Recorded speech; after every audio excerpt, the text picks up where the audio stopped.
ये व्यर्थ के बकवाद करने वाले लोगों से मत मिलो, व्यर्थ के बकवाद करने वाले लोगों की तरफ मत देखो, ये क्या कह रहे हैं, क्या बोल रहे हैं। और तुम भी व्यर्थ का बकवाद मत करो।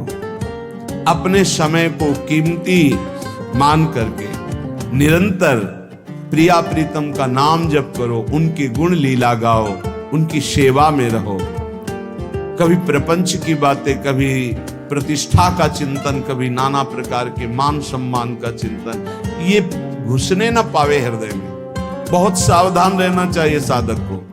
ऐसी बातें देखो मत, ऐसी बातें सुनो मत जिससे तुम्हारा हृदय उद्विग्न होकर प्रभु का चिंतन छोड़ दे। बंद करो अभी। अन्य लोगों के संग का त्याग कर दो, जो भगवत विमुख वार्ता करते हैं, संत निंदा करते हैं, दूसरों की निंदा करते हैं। कुछ हाथ नहीं लगता, ये लोग दुर्गति को प्राप्त होने वाले हैं। भक्तन निंदा अति बुरी भूल करे जिन कोई, किए सुकृत बहु जन्म के छिन में दारे खोए। पर निंदा के किए ते नहीं, आवत नहीं कछु हाथ, मूर्ख पर्वत पाप को ले चल अपने साथ। तो अलम कश्यापि संगत्या, ऐसा संग मत करो जिनके पास बैठने से भक्त निंदा, जन निंदा, भगवत निंदा हो। ऐसे से दूर रहो। अलम बंद कर दो ऐसे लोगों का संग। रात दिन हम श्यामा श्याम का नाम जप करेंगे, श्यामा श्याम के लीला गुण गाएंगे, श्यामा श्याम के ही धाम का शोभा का चिंतन करेंगे। जब तुम अपना जीवन श्यामा श्याम के चरणों में न्यौछावर कर दोगे तो पूरा भार श्यामा श्याम ले लेंगे और तुम्हारे हृदय में मस्ती आ जाएगी। जो ऐसा निश्चयी होता है, दृढ़ निश्चयी, उसके अंदर दृढ़ विश्वास, तो उसके हर समय भगवान की स्फूर्ति होती रहती है। भारी प्रतिकूलता में भी भगवान का सानिध्य अनुभव होता है। वो अनुकूलता में तो भगवान के दुलार को देखता है, लेकिन प्रतिकूलता में भगवान की विशेष कृपा को देखता है। ये संयोग, ये वियोग, संसार की ये द्वंद्वमयी वृत्तियां भक्तों के हृदय में नहीं चुभती। आए की हुज्जत नहीं, गए की तलाश नहीं, क्योंकि नित्य संयोग भगवत स्मृति के प्रभाव से प्रभु का रहता है। शोक, विषाद बहुत ध्यान देने योग्य विषय है। तभी लोगों को ऐसा लगता है कि ऐसा कैसे हो सकता है। भक्त के चरित्रों को जब सुनते तो लगता है ऐसा कैसे हो सकता है, ऐसी परिस्थिति में भी ऐसा कैसे हो सकता है। क्योंकि तुम मानसिक बुद्धि से युक्त हो और वो भागवतिक स्थिति से युक्त है, इसलिए तुम उसको पार पा ही नहीं सकते। जब तुम अपना जीवन श्यामा श्याम के चरणों में समर्पित कर देते हो हृदय से, फिर उनकी कृपा से सब विघ्न दूर हो जाते, एक अपार मस्ती रहती है। नहीं तो शोक, विषाद, दुख, क्लेश, कष्ट, संताप, भय, उद्वेग, ये सदैव सताते रहते हैं। इसी से डिप्रेशन होता है। बार बार नकारात्मक चिंतन, शोक, विषाद, दुख, चिंता, क्लेश, संताप, भय, उद्वेग, यही पूरे मानसिक स्तर को नष्ट कर देते हैं। उत्साहहीन जीवन हो जाता है। जब तुम श्यामा श्याम को समर्पित हो जाते हो तो ये सब प्रवेश भी नहीं करते, एक अपार मस्ती बनी रहती है। अब क्या होगा? श्यामा श्याम जो करेंगे वही होगा। श्यामा श्याम पता नहीं कैसा करें, नहीं, वो सदैव मंगल भवन है, वो जो करते महामंगल होता है। यह निश्चय उपासक के हृदय में आ जाना चाहिए। इसलिए अपना सारा मन, सारी बुद्धि, सारा जीवन, प्रत्येक श्वास प्रभु को अर्पण कर दो। फिर देखो तुम निहाल हो जाओगे। दुख, शोक, विषाद, क्लेश, कष्ट, संताप, भय, उद्वेग, ये उसी को व्यापते हैं जिसने अपने जीवन को प्रभु के चरणों में अर्पित नहीं किया। इसलिए तुम अपना सारा मन, सारी बुद्धि, सारा जीवन, प्रत्येक श्वास केवल प्रभु को अर्पित कर दो, फिर देख लेना श्वास कैसे अर्पित की जाती, राधा राधा राधा। बुद्धि कैसे अर्पित की जाती, एकमात्र निश्चय कि भगवत सुख ही सुख है, ये जागतिक सुख सुख नहीं, ये दुख है, ये ऐसा दलदल है जिससे आज तक कोई नहीं निकल पाया। सारा मन, हम मन से केवल प्रभु का मनन करें, बार बार मन को संसार से हटा के नाम में, रूप में, लीला में, धाम में लगाएं। बहुत प्रसन्नता हो जाती है उस उपासक के हृदय में जो अपना मन बुद्धि प्रभु के चरणों में अर्पित कर देता। भगवान ने तो इसको बहुत उत्तम स्थिति बताया है कि मेरे से कभी वो अलग हो ही नहीं सकता यदि मन बुद्धि अर्पित कर दिया। मय्येव मन आधत्स्व मयि बुद्धिम निवेशय, तो निवश्य मय्येव अत ऊर्ध्वं न संशया, बिल्कुल संशय नहीं, वो मेरे में ही निवास करेगा जिसने मन और बुद्धि अपनी मेरे में अर्पित कर दी। बहुत प्रसन्नता रहेगी उस उपासक के जीवन में जो अपने आप को मन बुद्धि सहित प्रभु के चरणों में समर्पित कर दिया है। भगवान का आश्रय लेने वाले की पहचान है हर परिस्थिति में प्रसन्न रहना। देखो आप भगवद आश्रित हो कि नहीं, देखो अनुकूल परिस्थिति में तो सब प्रसन्न रहना, लेकिन प्रतिकूल परिस्थिति में प्रसन्न रहना ये भगवान के भक्तों का लक्षण है। हर परिस्थिति में प्रसन्न रहना ये भगवान के भक्तों का लक्षण है। आनंदगन भगवान का आश्रय मिलते ही आनंद छा जाता है हृदय में। उनके पास आनंद का अभाव होता ही नहीं है। जैसे सूर्य का प्रकाश उदय होते ही सूर्य का प्रकाश संपूर्ण अंधकार को नष्ट कर देता है, ऐसे ही भगवान का संपूर्ण आश्रय लेते ही सब दुख चिंता शोक नष्ट हो जाते, आनंद ही आनंद। तुम भगवान के मंगलमय रूप को नहीं जानते हो, पर उनके मंगलमय भाव को, विधान को मानना शुरू कर दो। जो भी होता है मंगलमय होता है। हमने जीवन में देखा है, अगर इधर कोई बहुत बड़ा सुख दिया तो देर नहीं लगेगी, 24 घंटे नहीं व्यतीत होंगे और ऐसे दुख दे देंगे, जिससे दोनों का समान भाव रख करके ना दुख में तुम भूलो प्रभु को, ना सुख में फूलो, सीधे भगवत मार्ग में चल। पूरे जीवन की बात देखा है, भगवान के मंगल विधान में सदा सर्वदा सुख ही सुख है, इस बात को मान के प्रसन्न हो जाओ।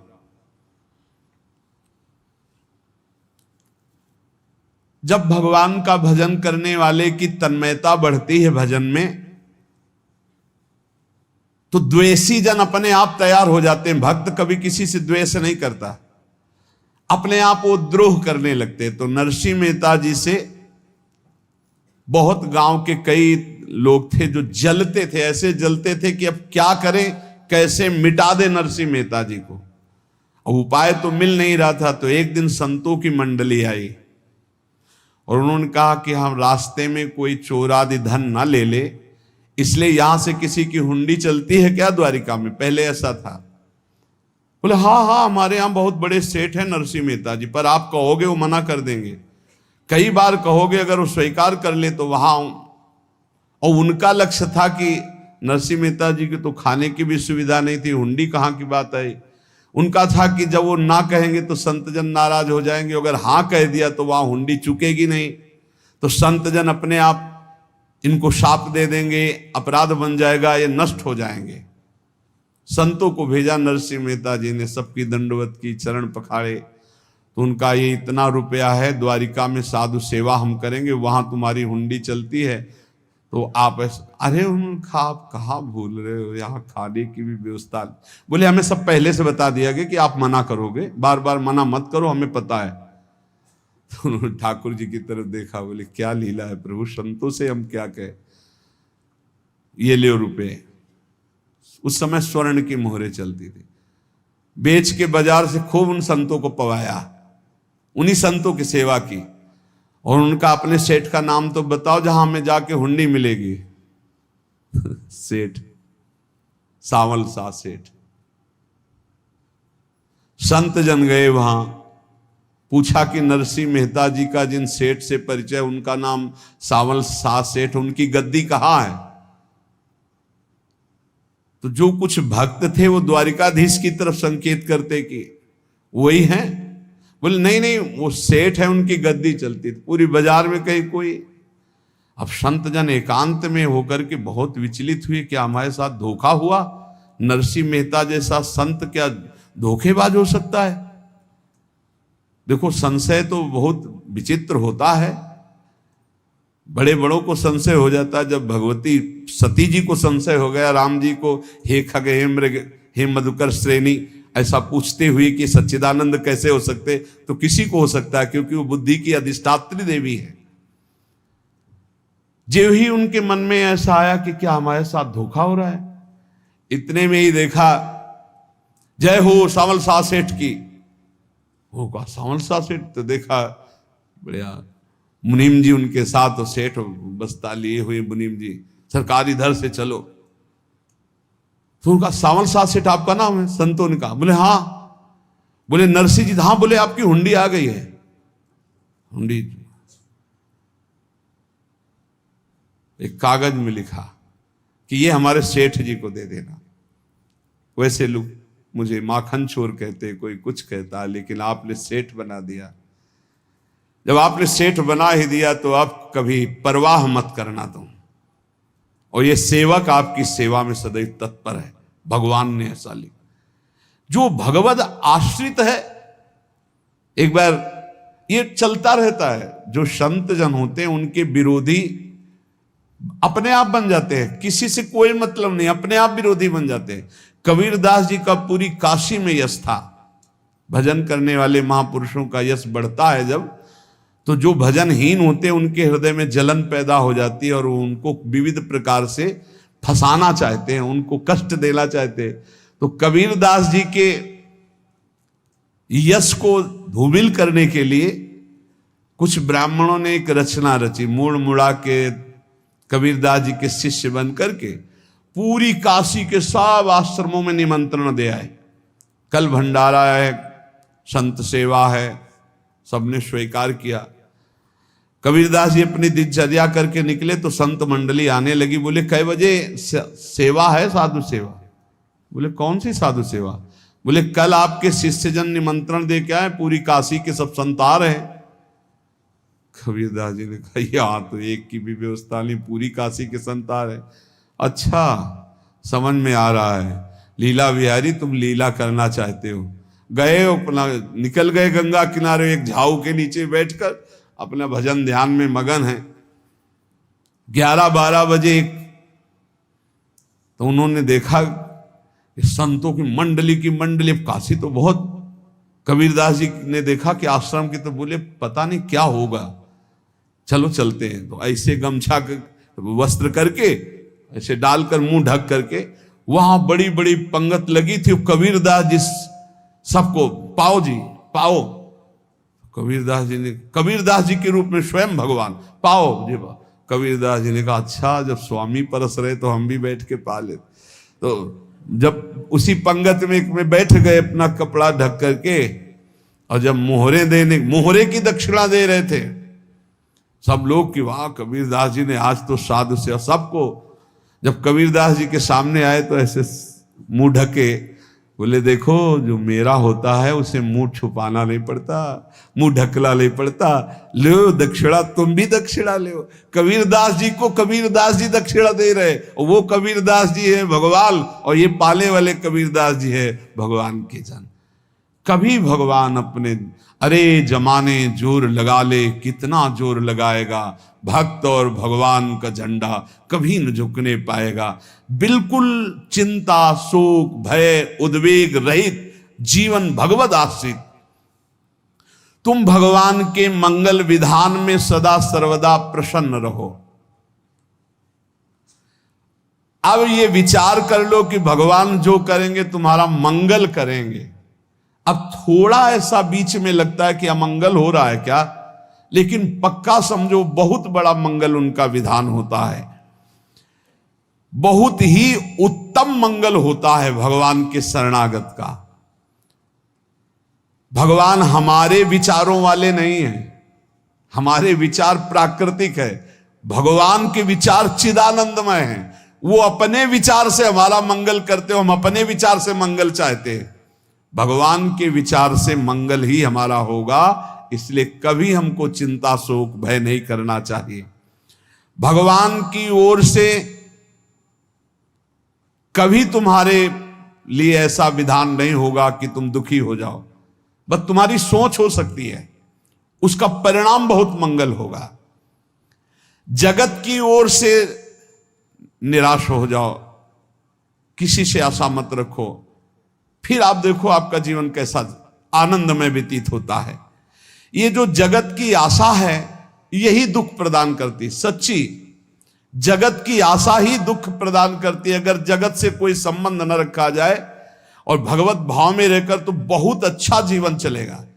अपने कर्तव्य का पालन करो, परिवार को भगवत स्वरूप मानकर पोषण करो, किसी से कोई संबंध मत रखो, कोई आशा मत रखो, यही अध्यात्म सिखाता है। अपने आप भगवत स्वरूप, सबका व्यवहार मंगलमय और आपका जीवन मंगलमय। अपने घर में ऐसे रहो जैसे किसी अतिथि के घर में रह जाता है, चलना है यहां से जाना है। कौन रहता है अपने घर में अतिथि की भांति? भगवान का भक्त।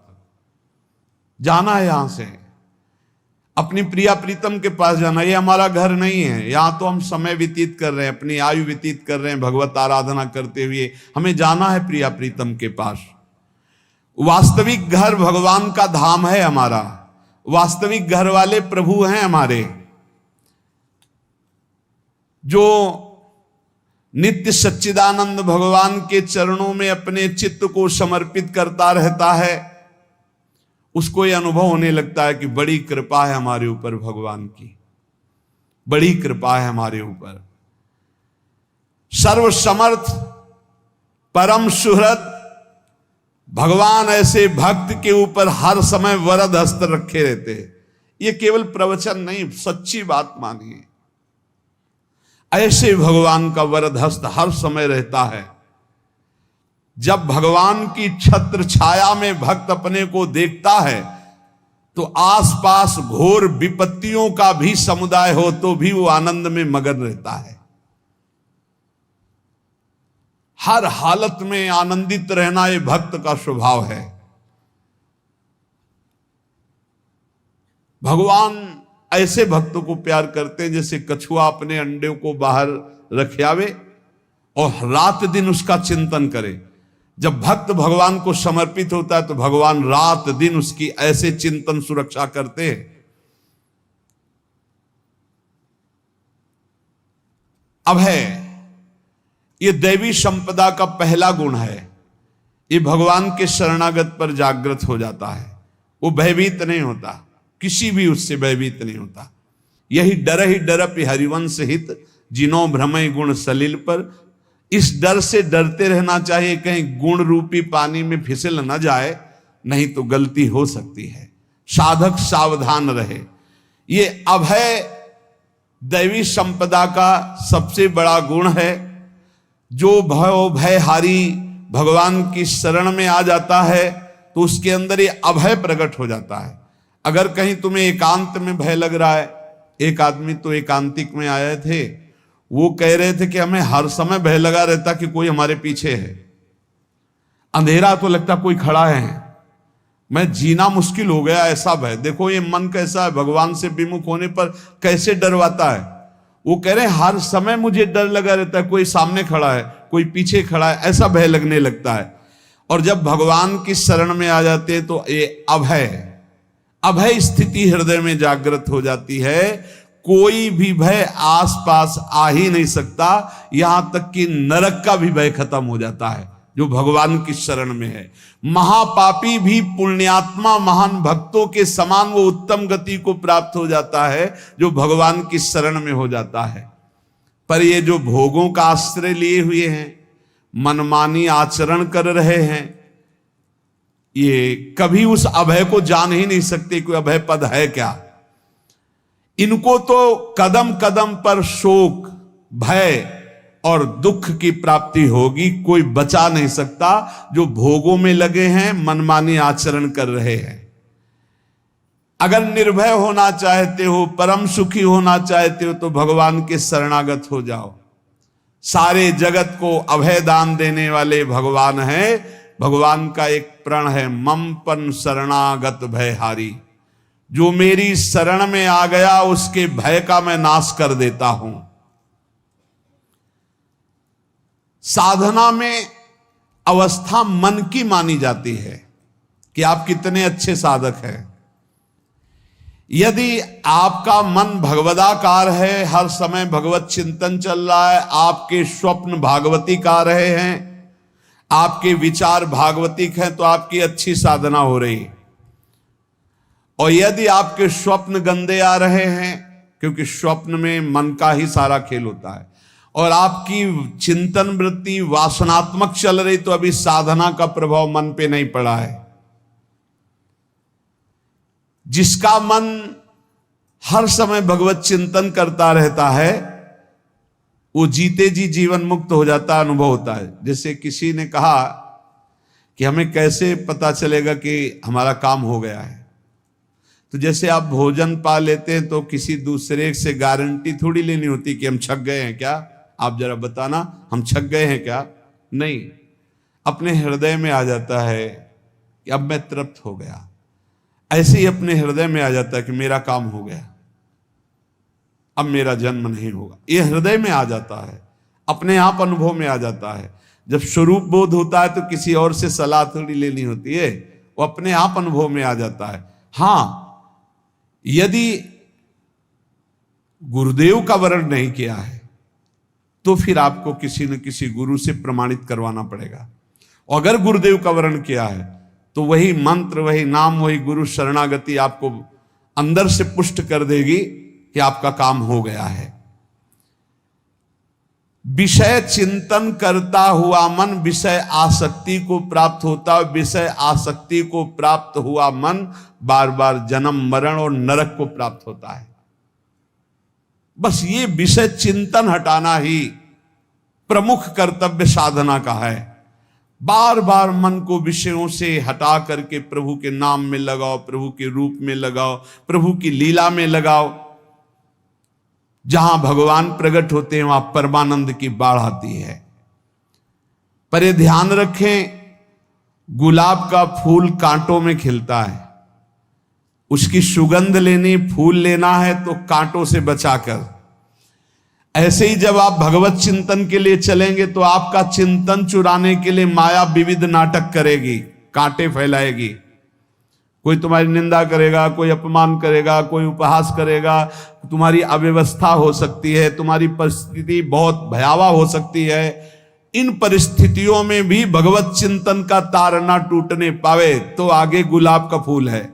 जैसे कांटे से बचाकर गुलाब का फूल लेते हैं और भगवद अर्पित करके सौरभ का सुख लेते हैं, ऐसे ही भगवान के प्रेमानंद का अनुभव करने के लिए संसार के कांटों से बचना होगा।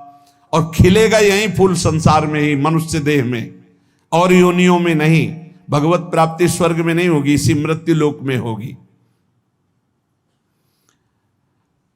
पहले मन नहीं लगता भगवत चिंतन में, भगवत चिंतन जबरदस्ती करना पड़ता है। भगवत चिंतन जे ही प्रारंभ करोगे ते ही बहुत बाढ़ आ जाएगी पाप चिंतन की। ध्यान दीजिए, बहुत लोग प्रश्न करते रहते हैं कि हम जब भजन में बैठते हैं तो बहुत गंदी बातें आती, मन बड़ा चंचल होता है, भाग जाता है। ऐसा प्रारंभ में जब कोई भगवत चिंतन प्रारंभ करता है तो उसका मन विषयों में भागता है, गंदी बातों में भागता है। अब लोग कहते पहले तो हमारा चिंतन बढ़िया होता था, अब चिंतन नहीं होता। तो कोई सिद्ध पुरुष थोड़ी हो गए, तुम्हें जबरदस्ती चिंतन करना होगा। जगत के प्राणी में जहां मन जाए तो इसमें भी भगवान, पदार्थ में मन जाए तो उसमें भी भगवान, जहां जहां मन जाए वहां वहां भगवान देखो, या मन को हटाकर नाम मंत्र में लगाओ। ऐसे भगवत स्मृति जागृत की जाती है, बार बार प्रयास करना होता है। कई लोग ये प्रश्न करते हैं कि हमसे बड़े पाप हो गए तो क्या हमें भगवान की प्राप्ति हो जाएगी? तो यहां कह रहे हैं भगवान किसी के पूर्व जीवन को नहीं देखते हैं, वर्तमान के भजन को देखते हैं। पकड़ो इस बात को। अगर वर्तमान में आज आप सुधर गए हो, नाम जप कर रहे हो, तो आप भक्त हो। ये गीता जी में भगवान ने कहा, अपिचेत सुदुराचारो भजते माम अनन्य भाग साधुरेव समन्तव्या सम्यक व्यवसिता। ऐसा बहुत दुराचारी पहले रहा है, बाद में उसके मन में आ गया कि भगवान के सिवा हमारा कोई कल्याण करने वाला नहीं, हमारा कोई नहीं। तो भगवान कहते हैं मैं उसे साधु ही मानता हूं, उसे साधु बना देता हूं। भगवान किसी के पूर्व जीवन को नहीं देखते। बहुत बढ़िया बात है। कल तक हम क्या करते रहे भगवान नहीं देखते, आज क्या कर रहे हो ये देखते हैं। यदि आज आप भजन में लग गए हो, अच्छे आचरण कर रहे हो, तो आपको भगवत प्राप्ति हो जाएगी। भगवान ये नहीं देखते कि पूर्व में पुण्यात्मा रहा है कि पापात्मा रहा है। भगवान वर्तमान में देखते कि मेरा भजन कर रहा है, बस इसी से कल्याण कर देते हैं। पकड़ो इस बात को, तो कभी प्रश्न नहीं उठेगा कि क्या हमको भी भगवत प्राप्ति हो सकती है क्या। हमारा मन यदि श्री भगवान को चाहने लगे तो श्री भगवान हमारे मन में ही आकर बस जाएंगे। भगवान की रूप माधुरी में मन डूबने लगेगा। यथार्थ सत्य, जो भगवान से थोड़ा भी प्यार करने लगे हैं, उनके हृदय में भगवान की उनकी भावना के अनुसार झलक आने लगी है। हृदय में प्रभु के आते ही अनंत जन्मों के संस्कारों का नाश हो जाता है। इसलिए तुम अपने पहले वाले घृणित जीवन को याद भी मत करो और उसको सोचकर जरा निराश भी मत हो। अमावस्या में घोर अंधकार रहता है, पर प्रातः काल में अंधकार नष्ट हो जाता है। ऐसे ही नाम का उच्चारण करते ही तुम्हारे जितने पाप अंधकार हो सब नष्ट हो जाएंगे। तुम चाहो कि एक क्षण भी प्रभु को ना भूलो। अब वर्तमान में ऐसी स्थिति बनाओ। जो प्रभु को नहीं भूलने की चाह करता है कि मुझे ऐसी स्थिति प्राप्त हो कि मैं कभी प्रभु को ना भूलूं, तो सच्ची मानो और कोई बात भगवान सुने ना सुने, ये बात जल्दी सुन लेते हैं। भजन की मांग करो तो बहुत जल्दी भगवान पूर्ण करते हो। भजन जिसका चलने लगा तो फिर लोक लोकांतर के सारी रिद्धियां सिद्धियां सुख वैभव तो उसके चरणों में लौटते हैं। जब हम प्रभु से प्रभु का स्मरण न मांगकर भोग मांगते हैं, तभी हमारा भजन रुक जाता है, भजन नहीं चल पाता। यदि हम प्रभु से केवल भजन मांगे तो विश्वास करो ब्याज में सब हो जाएगा। मूल भजन तो आपका बचेगा ही, ब्याज में लोक लोकांतर के भोग आपके चरणों में लुटते घूमेंगे। आप भजन करके तो देखो। अरे घिघियाने की जरूरत नहीं, किसी से मांगने की जरूरत नहीं, भजन करके देखो, सब ठीक हो जाएगा, सब अपने आप बन जाएगा। हम बहुत बड़ी भूल कर देते हैं कि थोड़ा भजन करके प्रभु से कुछ सांसारिक वस्तुएं, स्थितियां, परिस्थितियां बदलने की मांग कर लेते हैं, जिससे भजन छूट जाता है। प्रभु की स्मृति इतनी महान है कि जिन्होंने बैर भाव से प्रभु का स्मरण किया उनको भगवान की प्राप्ति हो गई। जैसे कंस आदि भगवान से बैर ही तो रखते थे, लेकिन भगवान की स्मृति रहती थी। स्मृति ने उनको भगवत प्राप्ति करा दी। स्मृति में महान सुख है, पर वो जब भक्ति रस से युक्त स्मृति होती तब माधुर्य रस, प्रेम रस का अनुभव होता है। कल्याण तो वैर भाव से स्मरण करने वालों को भी प्राप्त हो गया। यदि आप भक्त हो और ये चाहते हो कि आपकी भागवती की स्थिति बहुत जोर की हो, तो हम आपसे प्रार्थना करते हैं कि रोज प्रभु से एक ही बात मांगिए, मुझे अखंड स्मृति दीजिए। अर्जुन जी को पूरी गीता जी सुनने के बाद यही मिला, नष्टो मोहा स्मृति लब्ध्वा। स्मृति, प्रभु आप हम पे ऐसी कृपा कर दो कि हमारे हृदय में किसी और व्यक्ति, वस्तु, स्थान की स्मृति न रह जाए, केवल आपकी स्मृति रह जाए। ये चाह भगवान बहुत जल्दी पूर्ण कर देते हैं यदि उपासक हृदय से ये बात मांगे। भगवान की कृपा से ही ऐसा हो सकता है कि अखंड स्मृति ये कर्म फल से नहीं मिलती है। प्रभु के प्रति निर्भर होकर जो दैन्यता पूर्वक प्रभु से मांगता है और हर समय अभ्यास करता रहता है भगवत स्मरण का, उसको ये स्मृति मिलती है। और स्मृति मिल गई तो इससे बड़ी कोई स्थिति नहीं, हर समय भगवान का स्मरण। प्रभु से मन प्रतिपल नया नया स्वाद लेकर के आसक्त होता रहता है, नवम नवम। प्रभु कभी बासी नहीं होते। जैसे किसी व्यक्ति को देखो तो देखते देखते मन हट जाएगा कि देख लिया, बहुत सुंदर है, ठीक है, लेकिन वो एक दिन मन हट जाएगा।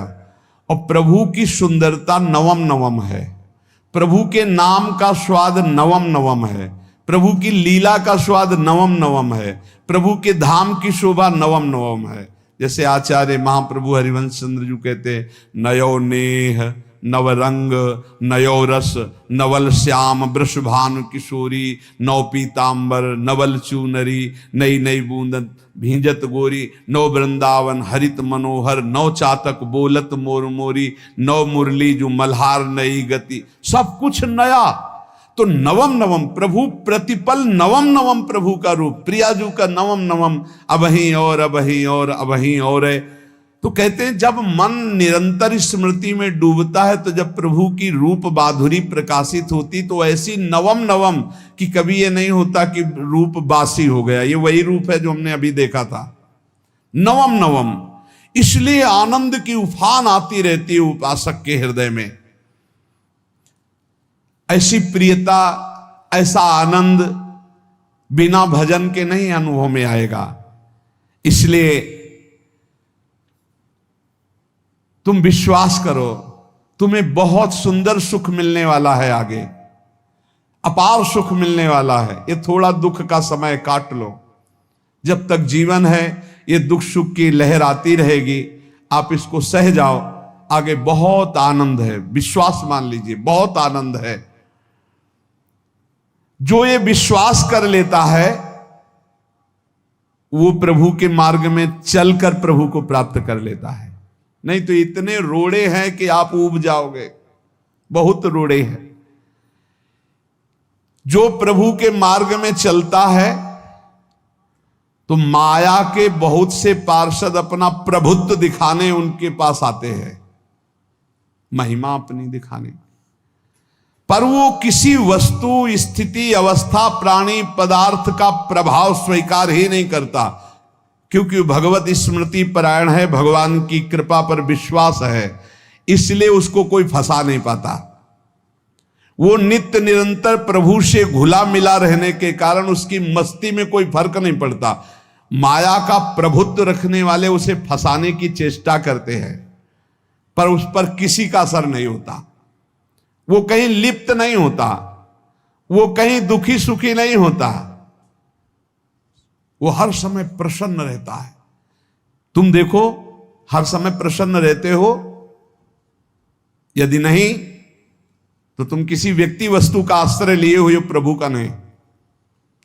अगर हां तो हर समय प्रभु का स्मरण चलना चाहिए, हर समय प्रभु के आश्रित हो, फिर देखना ये आनंद, ये प्रसन्नता क्या रूप रखती है। बड़े बड़े मस्त संतों को देखा, मस्त ऐसे उन्माद में मस्त है, उस सुख के लिए ललचाओ। कब तक जन्मते मरते रहोगे, कब तक बार बार दुख भोगते रहोगे, कब बड़ा प्रपंच है ये। भगवान का स्मरण परम पुण्यात्मा पुरुष का हृदय माना जाता है, बहुत पवित्र हृदय, बड़ा पुण्यात्मा हृदय जिसमें भगवान का स्मरण।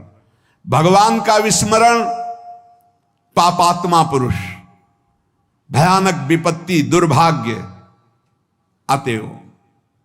सुदृढ़ निश्चय करो, अब हम भगवान के स्मरण में अपना समय व्यतीत करेंगे। मेहनत करो, कार्य करने के लिए कोई मना नहीं, आप नौकरी करो, किसानी करो, व्यापार करो, पर अंदर अंदर भगवत स्मृति, भगवत स्मृति ही सबसे बड़ी स्थिति है।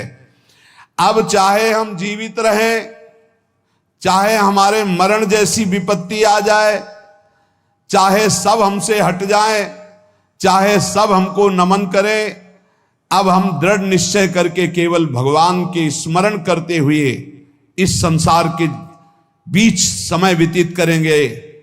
अब हम चूकने वाले नहीं। ये नियम लीजिए, चाहे जीवन रहे या ना रहे, चाहे मरण जैसा कष्ट आ जाए, चाहे सब वियोग हो जाए, सब चले जाए, चाहे सब संयोग हो जाए, सब नमन करें, अब हम प्रभु का स्मरण नहीं छोड़ेंगे।